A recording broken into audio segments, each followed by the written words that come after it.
Good evening, Jordan. You okay? Yeah, good. How are you? Yeah, good, Yeah, thank you. can you hear So, me all right now? yeah, I can hear you. Good.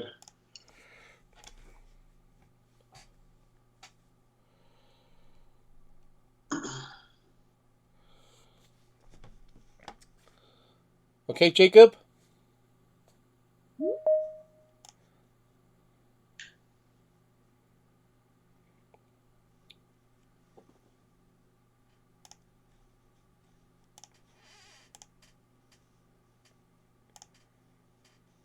Uh, All right, Benj? yep. Good. All right, Oh, Cass? Good. So we got Jordan for half an hour. So Jordan played for Charlton, QPR, Stoke City, and he's currently at Wigan. So we're very grateful that Jordan can join us and jump on for half hour. And it's obviously to give us some insights and continued learning away from the pitch. So as ever, I'll start off and I'll try and get some questions going, and then the boys will jump in. I'm very conscious that we've only got Jordan for half hour, so I'll try and make sure that we stick to the time frame, and that we're grateful to have him on. So, boys, if you could give Jordan a warm welcome, that'd be great. welcome. That's So it's great that you could join us today, Jordan. So is today on the back of training, or how's your day gone? yeah. I'm currently coming back from an operation, an injury, but so I'm doing like parts of running and parts of rehab. So yeah, it's been a tough day. Every day's tough at football, but highly motivating. It's been a good day. Good, and that's good to hear because as the boys are growing up now and they're sort of reaching their teenage years, they're starting to realise that little injuries are creeping in and little niggles are coming, and it's about how they manage that as well. Yeah, like it's it is tough because obviously as you grow older, I was these boys' age maybe 15 years ago. Your body starts to change, you start to get a bit bigger, but it's all about doing the little bits and pieces, you know, like making sure you stretch, making sure you warm up, making sure you cool down, make sure you come into your game fully hydrated and things like that. All the little 1%, I think, um, will take you further than the average, if that makes sense. No, yeah, of course, and that's something that we started to incorporate into training is like cool downs because even just that little couple of minutes at the end of training just to relax the muscles and just to go away breathing. Whereas we were leaving training on high intensity and the boys were shattered. I think just to have that little breather is quite important for them to leave on. No, of course, it's very important. And obviously, as you grow older, as you go into like an academy system or professional football system, you'll see like just the things that the lengths that they go to kind of make sure you recover well, make sure you're warmed up and ready to go. Because at the end of the day, if you're injured, you're not much used to the club. Do you know what I mean? You boys want to be playing football, so yeah, the best thing you can do is obviously be on the pitch and be pain and injury free. And that's exactly true. And as you said about the academy system, all three of the boys have been in the Newport County Shadow Squad in part of the academy. But Benji's rocking his county kit, and Benji and Carson are off to training within an hour for county. So, boys, I think that's a really good message to take away before training tonight. Oh no, Luke, I'm not going. You're not going, Oh but no, typically on a oh no. Monday they would be going. So I think that's an important message to take away. And they're always dead keen. But I think as the boys always like to know, what team do you support and who did you grow up supporting? I'm an Arsenal supporter personally. Um, yeah, we've not had the best couple of years, but I've got a bit of hope going forward. But yeah, so I grew up supporting Arsenal, but obviously, funny enough, Charlton were my first team and who I went into the academy with, and they were my local team. They were 5 minutes away from my house, so it kind of made sense for me to obviously grow up in the academy because it was obviously easier for my parents and close to get to. And to be fair, they're probably one of the best academies in Southeast London in terms of the players they produce. So it all kind of worked out well for me, and I had a good time. It was a great time and learning at Charlton's Academy, and it was a really good time in my life. I think built all the good foundations that I need going forward. And in terms of those foundations, what are some of the key foundations that you've taken away? Um, phew, Just like hard work and discipline, and just the small things like when you come into the training ground, saying morning to people, making sure that you're on time, just basic things that will stand you in good stead going forward. I think a lot of people can get lost in the simple things like making sure that you're saying hello to people in the morning, make sure you're turning up on time, make sure you're doing the right things, doing a bit of extra in the gym and stuff like that. That all came from when I was in the academy, just watching other senior players do it. So I think if you can take as much as you can away from when you're younger, I think it's only going to, like I said, stand you in good stead going forward. Maybe not in football because not everyone can be a professional footballer, but just in life in general as well. Yeah, and I think that's some of the most important characteristics that we instill. And the three boys who are on are always early to training, and Benji's a stickler for it because he always runs up and says morning on a training because he knows that it is part of the expectations, and that's what all three of these boys are very good at. So they're excellent for it, and they're key role models. So I think what Jordan says here, boys, encapsulates and shows the importance of it.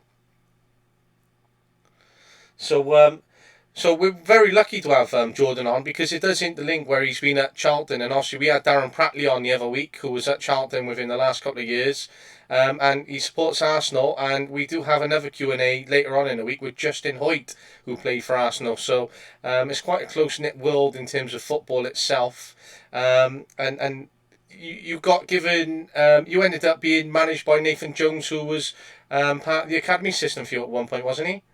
Yeah, I was with Nathan. So Nathan, he was my last coach before I went into the first team at Charlton, and he was very quite new as a coach, but he came in.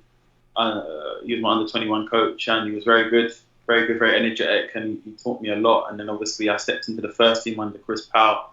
But then Nathan signed me again when I was at Stoke. So obviously we maintained a relationship, and obviously he signed me for Stoke. Unfortunately, it didn't last that long at Stoke. He was only there for maybe about 4 months of me being there.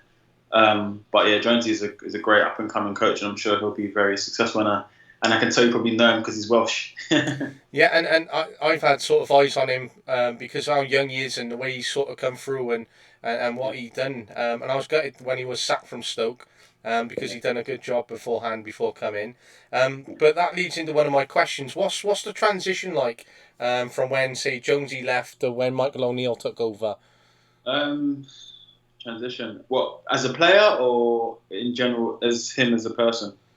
As a player, so what's it like when a manager leaves and a new manager comes in? Like, what changes entirely?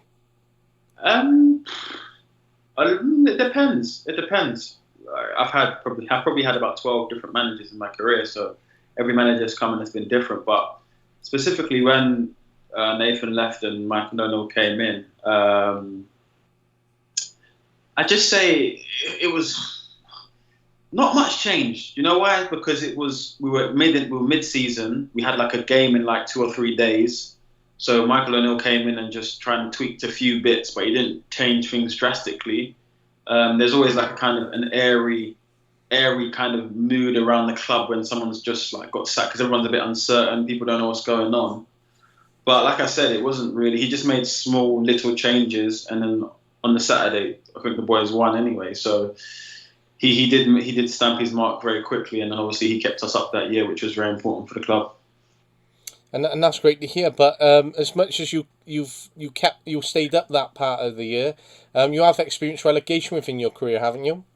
Yeah, so we got relegated when I was at Charlton. We got relegated, so obviously it was a bit of an experience because it was a weird one because I was particularly having quite a good season personally myself. I was captain of the side, scoring some good goals, but obviously, unfortunately, got relegated.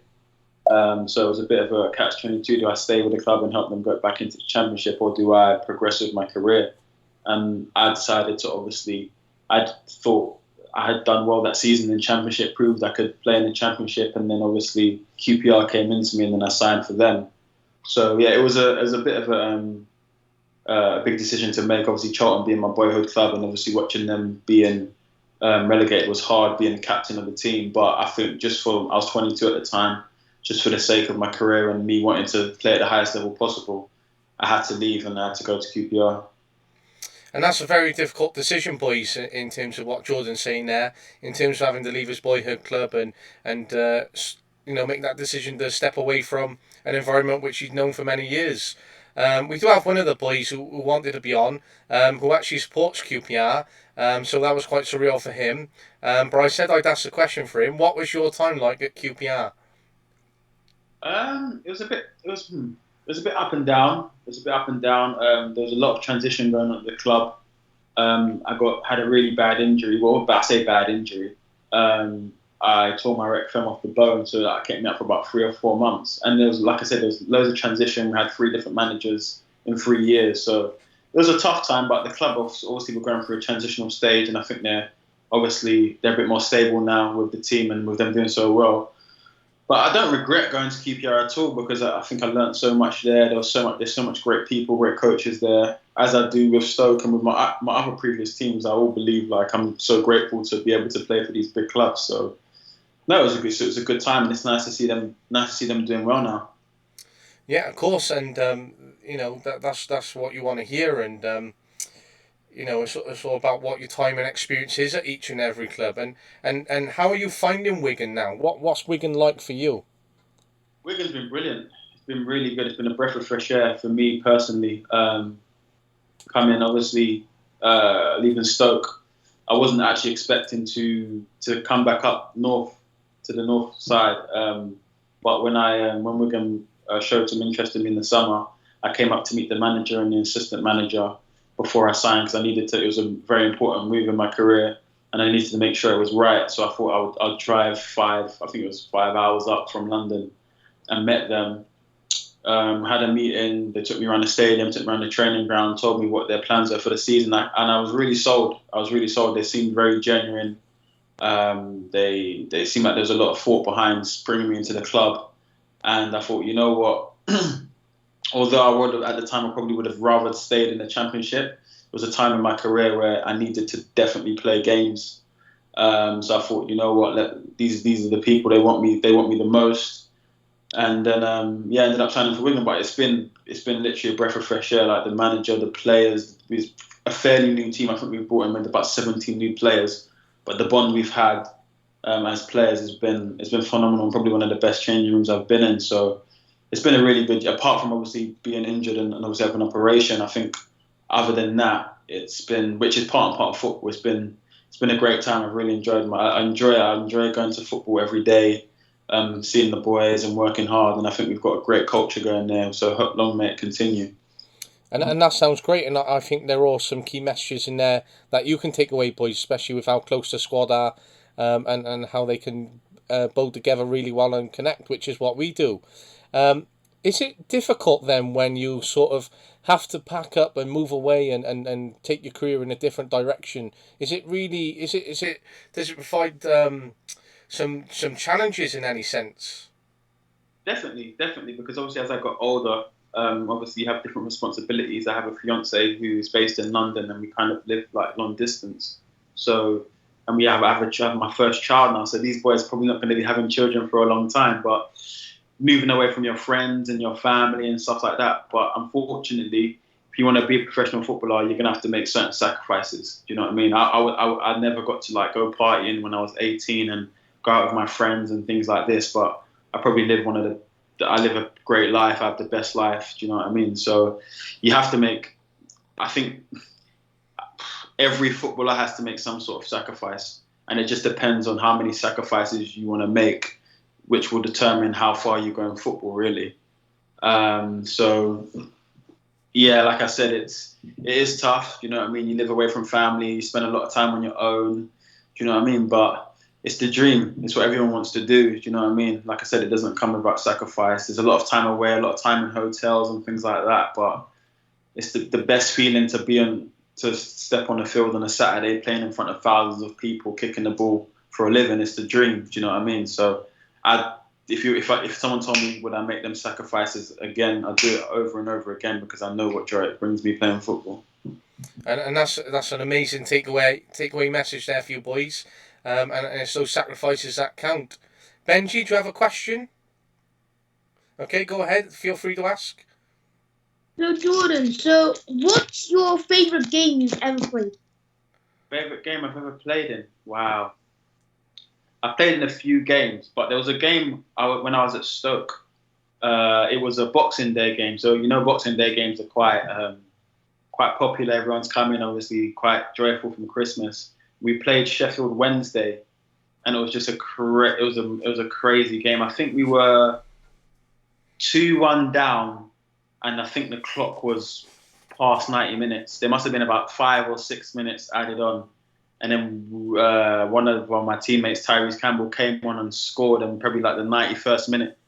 And then Sam Vokes literally scored from a corner on I think it was probably like 95 minutes with a minute to go. And just the feeling of scoring 2 late goals, it was crazy. Like everyone went crazy. And the day it was, I think my family don't really come to the games, and my mum and sister were in the crowd and they were there and things like that. It was just a surreal game. I've played in big games when I was at Stoke, I played against Tottenham, Harry Kane, Dele Alli and things like that. And it was a great experience. It taught me what the standard is to play at that level. But that game emotionally and just what it was, I think that was probably one of my best games. I always explain that game. People probably think, it would be against like I said, Tottenham or all these teams that I've played, but no, emotionally, I think it was that game just because of the scenario and what happened in the game. Excellent, and I think there's some real good players that Jordan's played against, and that leads me into another question: who is the toughest player you've ever played against in your career, and why? Toughest player I've ever played against? Wow, it's a tough question. Toughest player I've ever played against.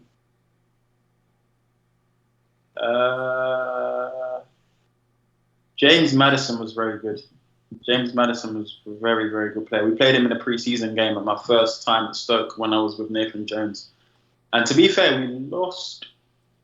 I think we lost 1-0 or something. It was quite a close game. It was a good game. The game before the start of the season. But James Maddison was technically very, very good. Very good. Because he literally played up against me. Like, it wasn't like it was like I was the deepest line midfielder. He was the number 10. But he was everywhere. He was going everywhere. And he just would drop the shoulder and do certain things and just made the game look very easy. So that sticks out to me. And obviously, he's doing fantastic now, bar the injuries that he has. But when he's on it and he's fully fit, he's probably one of the most creative players in the Premier League, I believe. That's a great answer. And there's, again, some more takeaway messages there for you boys. Jacob, do you have a question? Go ahead. Can't hear you, Jacob. I think you're on mute, bud. We've all done that before, don't worry.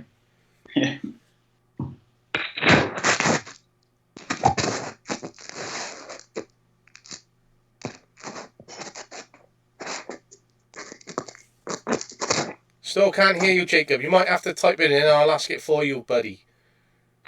Carson, do you have a question for Jordan? Yeah. When you played in the academy for Cheltenham, what do you think the main reason was for them signing you as a professional, or were there lots of reasons? That's a very good question. You know what? When I signed for Cheltenham, I was 12, and I was very raw. Like when I say raw, like I didn't have a pair of AstroTurf boots. I only had studs. Like I was that raw. I was coming off playing Sunday League football with my friends. And like I said, they trained on 3G AstroTurf, as you guys probably do as well, in the nights. And like I said, I didn't have very Astro, but I had a hard, big work ethic. I was very disciplined. Like I said, I wasn't the most, because I was coming from a Sunday League to an academy system. The boys were very, very drilled, obviously quite good technically, better than me technically, definitely. But they knew I had some potential. They knew that physically I could handle myself, and they knew that the improvement that I made in my 6-week trial was massive. Do you know what I mean? I didn't, like I said, I just had my head down. I wasn't there to make any friends. I was there to kind of, this is my chance. Do you know what I mean? This is a chance that I'm probably never going to get again, being in an academy system for for my local team. So, after the 6-week trial, they signed me, and then kind of the rest is the rest of it's history. Within 3 years, I was playing for England under 16s and stuff like that. So I think it was just down to my work ethic and my discipline, and just my desire to kind of work, if I'm honest. Because it wasn't for my technical ability, because, like I said, I was very raw. Like, everyone could turn up with their left, turn up with their right, pass this, and that wasn't me at that moment in time. But I think they could see the improvement in me. And I think that's another key takeaway message that we've got from quite a few footballers and some that we've spoken to, is that you're not in football to make friends, and that you have to make that decision, that you have to be relentless for you to get to where you want to be in football. And that's a real tough thing to sort of try to comprehend as a young child. But when the boys get older and you lot get older, that one day that decision has to come. And like Jordan has said, is how you got to make that decision to allow things to happen within your life and career. And Jordan's had a great career because of it. And one of the great things, Jordan, is that you've played in the England youth setup. And how was that experience for you? Oh, amazing to be recognised for England at such a young age. It's such a great experience. I was lucky enough to go to the Under-17 World Cup in Mexico, so I've experienced traveling in Mexico for 5 weeks as a 17-year-old. I don't think many 17-year-olds get to do that. So it was brilliant, playing up until I played I played 16, 17, 18, and maybe 20 and 21. So it's great. It's an honour to play for your country. It's probably one of the best things I've done. And to play with, like I said, I played with Raheem Sterling, Ross Barkley, Jordan Pickford. So many different players that are obviously playing regularly in the Premier League now. So no, it's Harry Kane. Harry Kane was I remember England picking me up from my house, and we went to Harry Kane's house and picked him up, and he was sitting in the car next to me when I was. And now look at Harry Kane now. Do you know what I mean? So it just shows that. But another takeaway from that is that obviously I started England from when I was 15, 16. I'd probably say in an 18-man squad when I was 16, I'd say probably 5 are still playing football now. And this was England, so this was the best people in the country at age 16.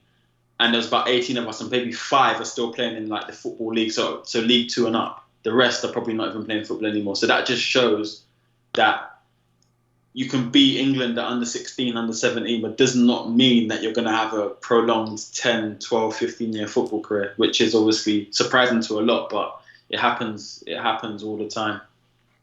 And I think that's a real important message there, boys, and how you take away and what you interpret and understand from that message. Because even if you play in the England setup, which, as Jordan's saying, was amazing, and the kind of players that he played with, that it doesn't guarantee that you're going to make it as professional still. So it's about continue working hard and realising there's much more still to do, even when you have achieved something such as playing for the England youth setup.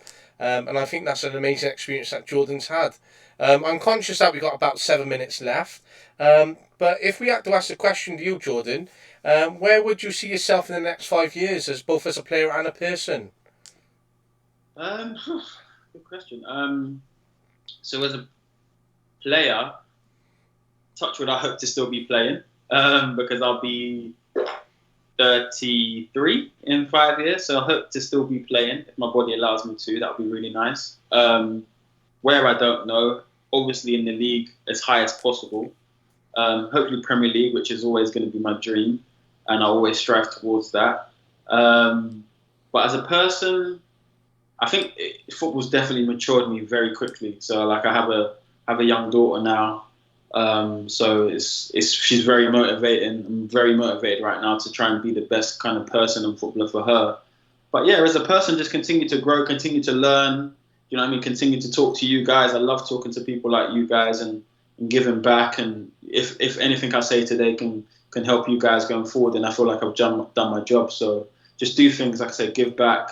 You know what I mean? Share my experiences. Like I said, I've been playing football for this is my 9th or 10th season. So as much as I can share all my experiences to you guys is something that I always try and continue to do as I'm going forward. And that's great to hear. Carson, do you have another question for Jordan before we let him go in a few minutes? What made you sign for Wigan? Like I said at the start of the conversation, I wasn't. I didn't. If you asked me, oh, when I left Stoke, are you going to sign for Wigan? I would have told you no way I was going to sign for Wigan because I was, like I said, my plan was to be closer to my family in London. But they were showing the most interest in me, very intense, calling my agent all the time, offering loads of contracts and X, Y, Z. So I thought it would be rude not to offer them that chance to see me in person. So, like I said, I went up there, I saw the manager, saw the stadium, saw the training ground, saw what they were trying to do as a club, and I was like, I could be part of this. I could see myself in it. So I was like, you know what? Spoke to my missus, spoke to my family, and then they were like, just go for it. You know, we're used to living apart, where I was at Stoke and she was in London. So we thought, what's another 2 years? Let's just try. And you know what? It could be paying off because, like I said, we're probably about let's say about 6, 7 more wins away from being back in the Championship. So it would have been a very good calculated risk, I think, if that's the end goal.